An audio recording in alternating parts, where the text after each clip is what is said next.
Balu sir குரல் கேட்டாலே தானாகவே வாய் அசைக்கும் சார். தமிழ் சினிமாவில் என்பது 90களில் வெள்ளி விழா நாயகனாக கொடிகட்டி பறந்தவர் நடிகர் மோகன். அவரை செல்லமாக ரசிகர்கள் மைக் மோகன் என்றும் அழைத்தனர். நடிகர் மோகன் நீண்ட இடைவேளைக்குப் பிறகு மீண்டும் நாயகனாக ஹரா என்ற படத்தில் நடிக்கிறார்.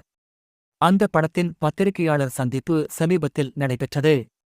அப்போது பத்திரிகையாளர் ஒருவர், பயணங்கள் முடிவதில்லை வந்தபோது ஒரு பத்திரிகையில் பாடல் வரிகளுக்கு சரியாக வாயசைப்பது சிவாஜிக்கு பிறகு மோகன்தான் என்று எழுதியிருந்தார்கள்.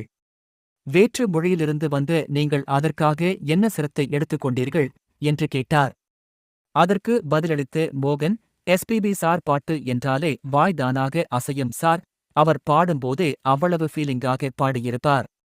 அதை கொஞ்சம் கேட்டு திருப்பி பாடினேன், அவ்வளவுதான். உதாரணமாக மணியோசை கேட்டு எழுந்து வைகரையில் வைகை கரையில்